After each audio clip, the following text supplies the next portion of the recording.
Do you want to view all deactivated Instagram accounts? You can see and know the deactivated Instagram profile with just a few simple steps. In this short video tutorial, I will show you how to see deactivated Instagram account. Just watch this video till the end, and do not forget to like this video and subscribe to this channel for more tutorials and tips videos. I've also added some helpful tools and apps in the description.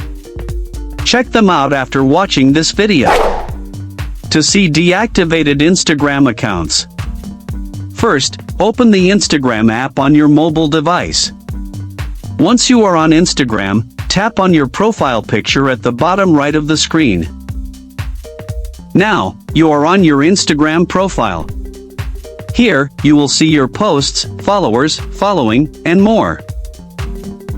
To view the deactivated Instagram accounts of people who follow you, tap on the followers section to the right of your profile picture.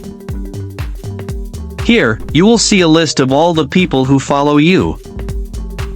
Under the categories section, you will see options like deactivated accounts and creators.